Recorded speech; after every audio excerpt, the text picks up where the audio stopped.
다음으로 부동산 거래에 대해서 살펴보겠습니다.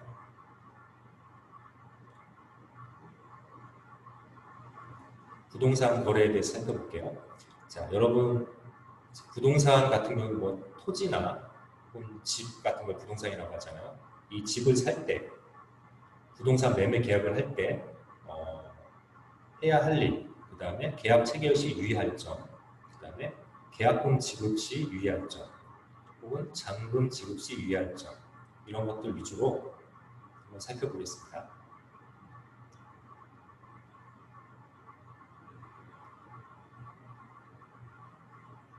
부동산 매매 계약을 하기 전에 해야 할 일. 자, 여러분이 이제 집을 살 거예요. 집이나 토지를 살 건데 우선 가장 먼저 해야 될 게 뭘까요? 첫 번째, 상대방이 정말 소유주인지 확인을 해야겠죠. 정말 이 소유권을 가지고 있는지.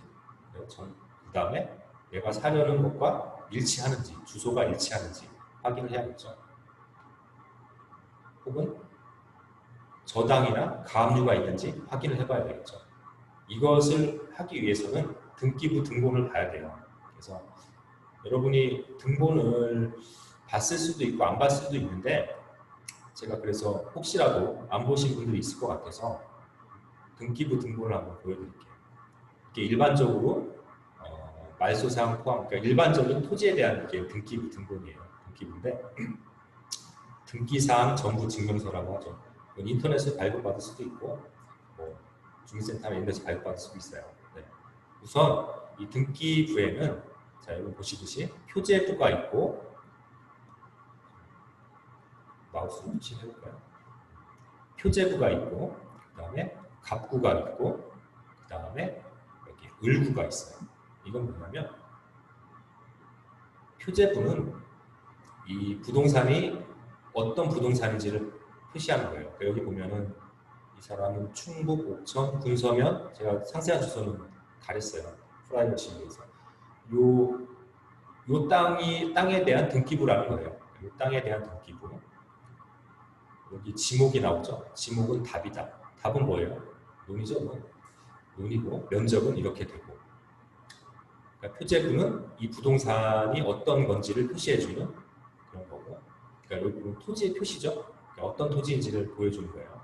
그 다음에 갑구는 옆에 써있죠. 소유권에 관한 사항. 이제 이 사람의 소유 현황은 갑구를 보면 알 수 있어요. 그래서 여기를 누가 갖고 있는지, 소유자가 누구인지 보면은 갑구를 보면 알 수 있는데 여기를 보면은 자 94년도 10월 26일 날 이 사람이 매매로 샀네요. 그죠? 소유자는 제가 이름을 역시 지웠어요. 소유자는 누구누구고 소유권 이전을 한 거예요. 매매를 통해서 94년도 이 사람이 소유를 한 거고 아직까지 소유권자 변경이 없기 때문에 현재 여기 나와 있는 이 소유자 소유인 거예요.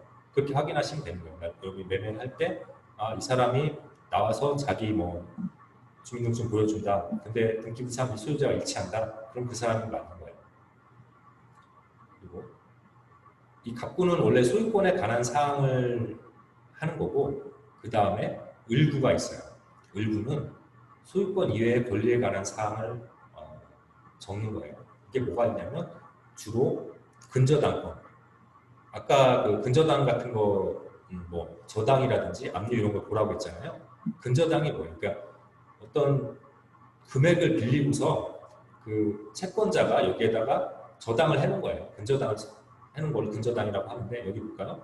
99년도에 5천만 원에 대해서 이 사람이 군서농업협동조합으로부터 근저당권자가 군서농업협동조합이잖아요. 그러면 군서농업협동조합한테 빌린 거예요. 이 사람. 돈을 빌리고서 채권 최고액은 5천만 원이니까 5천만 원 이내 안에 금액을 빌린 거예요. 빌려놓고 여기다 근저당을 설정해 준 거죠. 그리고 2001년도 12월 3일 날 또 군서농업협동조합에 이번에는 1억 9천을 했네요. 돈을 많이 빌렸네요. 그래서 여기는 지금 두 개를 원래 설정을 했었어요. 그런데 이거 빨간 줄로 돼 있잖아요. 이건 뭐냐면 이게 말소가 됐다는 뜻이거든요. 자, 밑에를 보면은 근저당권 1번 근저당, 2번 근저당 설정, 등기 말소 이렇게 돼 있잖아요. 이건 이 사람이 2020년 5월 13일에 이 채무를 변제하고 근저당권을 말소시킨 거예요. 그럼 현재 이 1번 근저당과 2번 근저당권은 없어진 거죠. 근데 보니까 다시 2020년 5월 13일 날 3,200만 원 채권 채무액에 근저당권 설정했어요. 제가 뒷장까지는 저거 안 했는데 스캔 안 했는데 아무튼 현재 여기에도 근저당권이 남아 있는 거네요. 그죠? 2020년도 5월 13일 날 이 사람은 3,200을 빌려갖고 여기에다가 근저당권 설정한 거예요. 그러니까 근저당권이 현재 있어요. 좀 약간 토지 가액을 봐야 되겠지만 약간 위험할 수도 있는 그런 토지인 거죠. 이런 식으로 보시는 거고, 재밌는 거는 일부는 근저당권 이외에도 소유권 이외 권리사항이 다 나오기 때문에 이 구분지상권이라는 것도 있어요. 이게 뭐냐면은 지상권은 뭐예요? 그 땅 위를 쓸 수 있는 권리겠죠. 그냥 뜻으로 봐도. 그래서 일반적으로는 땅을 쓸 수 있는 권리인데 구분지상권은 뭐냐면은 땅 위에 공간을 쓸 수 있는 권리예요. 여기 보니까 목적, 송전선의 건설과 소유. 이 땅 위에는 송전선이 있네요. 송전선이 지나가니까 이거를 써달라고 지상권자가 한국전력공사예요. 한전이겠죠. 송전선이니까 한전에서 지료를 398만 원, 한 400만 원 돈 주고 내가 당신 땅 위 좀 쓰겠다 하고 쓴 거예요. 구분지상권이 있어요. 그럼 이건 직접 가보지 않더라도 이 토지 위에는 전신주가 있겠구나. 알 수 있겠죠. 이런 구분지상권도 등기를 보면 알 수 있는 거예요. 그리고 아까 말한 게 이제 근저당권도 살펴보고 다음으로 압류도 좀 보라고 했잖아요. 가압류. 근데 가압류 같은 경우는 아까 말한 을구에 나오지 않아요. 소유권 이해 권리에 관한 사항이 아니라 갑구에 나와요. 왜 갑구에 나올까요? 왜냐하면 압류 같은 걸 통해서 소유권이 변경될 수도 있기 때문에 소유권에 관한 사항이기 때문에 갑구에 나오는 거예요. 그래서 여기 보면은 가압류가 옥천군에서 한번 했었네요. 그죠? 했다가 가압류 등기는 말소가 됐네요. 2007년도에. 가압류는 현재 없는 거예요. 현재 이 등기 분류를 딱 봤을 때 소유자는 누구구나. 그리고 현재 가압류는 없다. 근데 지금 근저당권이 1번, 2번은 생겼다 없어졌는데 4번, 5번이죠. 5번의 근저당권 설정은 아직 남아있구나. 이렇게 확인하시면 되는 거예요. 그리고 여기 위에는 송전선이 지나고 있구나.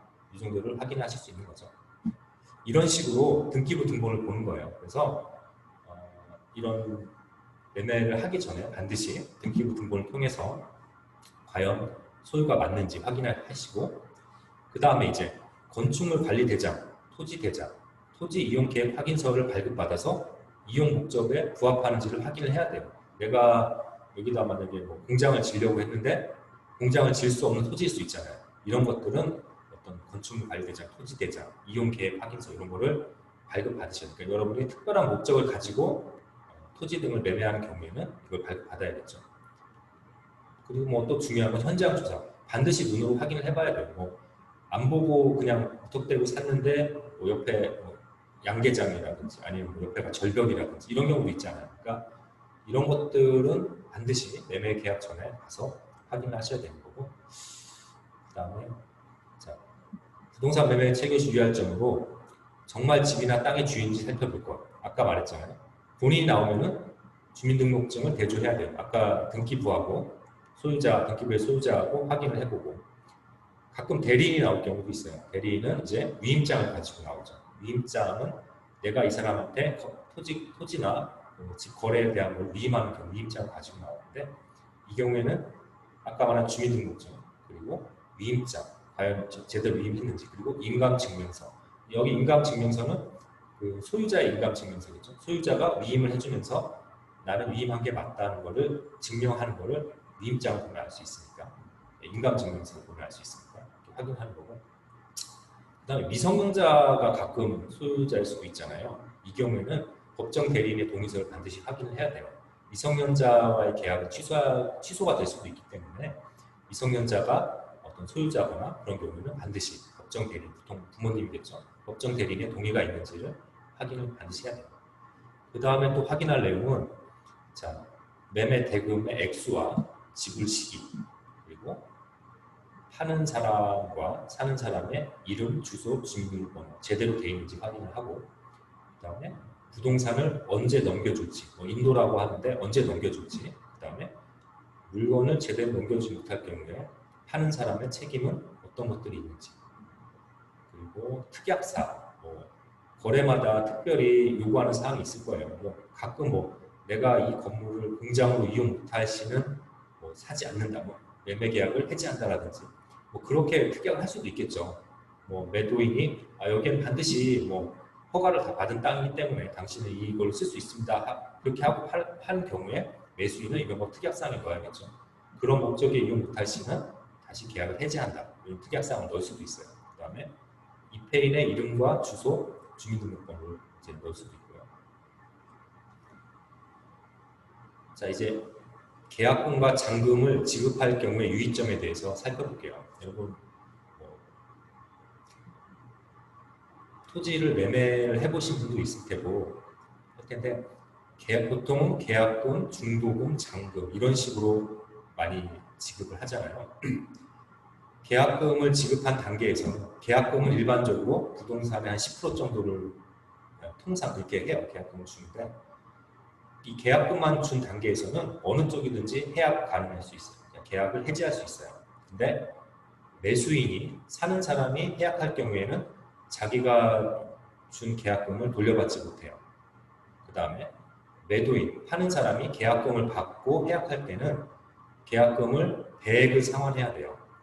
왜냐하면 매수인이 그만큼 손해가 있기 때문에 내가 2배를 줄 테니 해지해라, 이렇게 하는 거예요. 그래서 일반적으로 아시잖아요. 그러니까 계약금 내가 매수인이 하면 못 돌려받고 매도인은 배액 상환해야 되고. 그런데 계약금만 지급한 단계에서는 그래요. 근데 계약금 말고 중도금이 지급된 후에는 이런 계약금 배액 상환에 의한 해지를 할 수가 없어요. 그래서 중도금이 지급된 다음에는 이런 계약금에 의한 배액 상환에 의한 해지를 할 수 없다는 거, 이걸 유의해 주시고요. 자, 여러분 이제 중도금이나 잔금을 지급하기 전에는 등기 분본을 다시 한번 확인해 볼 필요가 있어요. 계약 시에는 뭐 근저당권이 없었는데 갑자기 중도금이나 잔금 지급할 때는 생겼을 수도 있잖아요. 그러니까 등기부 등본을 그때마다 돈을 지급할 때마다 살펴보는 게 좋고, 그리고 마지막 잔금 지급할 경우에는 법무사 등의 도움을 받는 것이 좋아요. 등기를 해야 되니까 이 경우에는 개인이 하기가 좀 어려울 수 있으니까 변호사까지는 필요 없고 이때는 법무사 분들이 하시거든요. 그러니까 이런 것도 도움을 받으셔서 그렇게 하시면 돼요. 다음으로 부동산 거래 신고 제도에 대해서 살펴보겠습니다. 부동산 거래 신고 제도란, 거래 당사자가 부동산 또는 부동산을 취득할 수 있는 권리에 대해서 매매 계약을 체결한 경우에 부동산 등의 실제 가격을 포함하여 거래 사실을 계약 체결일부터 30일 이내에 시, 군, 구청에 신고해야 합니다. 이것을 부동산 거래 신고 제도라고 해요. 중개업자가 계약서를 작성하거나 교부한 경우에는 중개업자가 보통 신고를 하고요. 거래 당사자 간의 직거래인 경우에는 매도인 및 매수인이 공동으로 신고를 합니다. 같이 신고를 해야 되는 거예요. 부동산 거래 신고를 하지 않았을 경우에는 법률적인 규제를 받게 되는데, 과태료를 물을 수 있고 등록이 취소되거나 부동산 중개업자 같은 경우 업무 정지 등을 받을 수 있겠죠.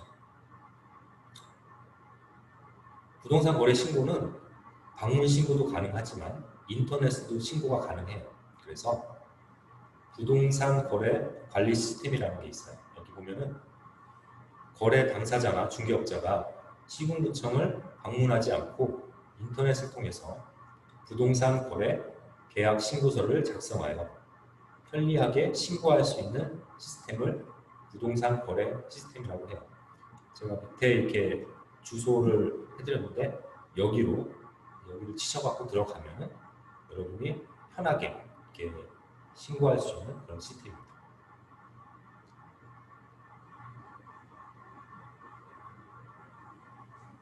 다음으로 부동산 중개 수수료와 세금에 대해서 살펴보겠습니다. 여러분 부동산 거래 하셨던 분은 아시겠지만 부덕방에 공인중개사분들한테 중개 수수료를 드리죠. 생각보다 꽤 금액이 커요. 네, 부동산이 비쌀수록 더 커지니까. 그리고 부동산을 거래하면은 각종 세금이 붙습니다. 과연 어떤 것들이 있는지 한번 살펴볼게요. 부동산 중개 수수료는 주택 같은 경우에 매매나 교환, 소유권을 넘기는 거죠. 이 경우에는 1000분의 9 이내에서 그다음에 임대차의 경우에는 1000분의 8 이내에서 특별시, 광역시, 도에 조례로 정하게 돼 있어요. 그래서 조례로 정하게 되고 주택 외의 경우에는 1000분의 9 이내에서 중개 의뢰인과 중개업자 간의 협의로 결정을 하게 돼 있어요. 이게 이제 일반적인 규정이고 현재 운영되고 있는 건 이제 서울특별시에서 하고 있는 그런 내용인데 이게 아까 시, 도별로 다르다고 했죠. 조례로 정할 수 있다고 했는데 주택의 경우에는 이렇게 돼요. 매매 교환. 보통 5천만 원 미만이면은 1000분의 6, 25만 원이네요. 한도가. 그다음에 뭐 5천만 원 이상부터 2억까지는 1000분의 5, 한도는 80만 원. 한 2억 미만이면은 80만 원 정도 주는 거예요. 매매했을 경우에. 뭐 2억 이상에는 없다고 돼 있는데 이거는 그 한도가 정해져 있어요. 요율이 있어가지고. 그 다음에 뭐 임대차의 경우에도 이렇게 5천만 원 미만은 20만 원 이런 식으로 요율이 정해져 있고요. 다음으로 아까는 이제 주택의 경우에는 이렇게 되고 오피스텔의 경우에는 또 약간 달라요. 요율이.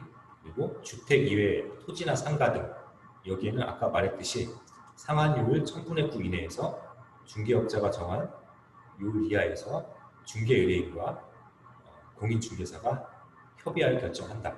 이렇게 나와 있죠. 그래서 이런 식으로 어떤 상한 요율이 정해져 있어요. 그래서 이런 것들은 공인중개사 홈페이지에 가면 자세하게 알 수 있습니다. 자, 다음으로 부동산 매매 시 부과되는 세금에 대해서 살펴볼게요. 자, 여러분 부동산을 취득할 때, 살 때예요. 살 때는 취득세, 지방교육세, 농어촌 특별세가 부과돼요. 많이 붙죠? 자, 유상이든 무상이든 세금이 부과됩니다. 취득하면은 세금을 내야 돼요. 자, 부동산 보유시, 보유시에도 부동산을 가지고만 있어도 세금이 부과돼요. 재산세, 재산세가 붙고 종합소득세, 종합부동산세. 최근 요율이 많이 올라왔는데 해당 세금의 과세 기준이 현재 등기부상 소유주가 부담하는 거예요. 이 과세 기준이 언제인지에 따라서 이 과세 기준이 현재 내가 딱 그날 등기상 소유주가 이 보유세를 부담하게 됩니다.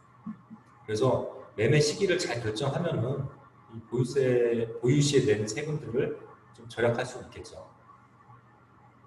부동산 양도시에는 양도소득세가 부과됩니다. 하지만 시세 차익이 없거나 이 시세 차익이 없다는 것은 내가 산 금액과 판 금액이 차이가 없거나 그 다음에 증여나 상속, 기타 무상으로 제3자에게 넘기는 경우에 비과세예요. 그렇겠죠. 내가 딴 사람한테 증여나 상속하는데 나한테 돈을 달라고 할 수는 없겠죠. 대신에 증여하는 경우에는 증여세를 재산을 상속받는 사람이 부담하게 되고 상속 시에는 상속세를 상속받는 사람이 부담하게 되는 거죠. 아까 말한 것들과 똑같은데 다시 한번 확인해보면 취득세는 부동산이나 차량 등을 일정한 자산의 취득에 대해서 그 취득자에게 부과되는 조세를 취득세라고 하는 거예요. 양도소득세는 토지나 건물 같은 부동산과 분양권, 골프 회원권, 주식 등을 양도하여 발생한 소득에 대해서 과세되는 세금을 말해요. 양도 차익이 생기면은 양도소득세를 신고 납부하여야 되는데 예외가 좀 있죠. 여러분 잘 아시겠지만 1가구 1주택 경우에는 양도해도 세금이 안 붙는 경우가 있어요.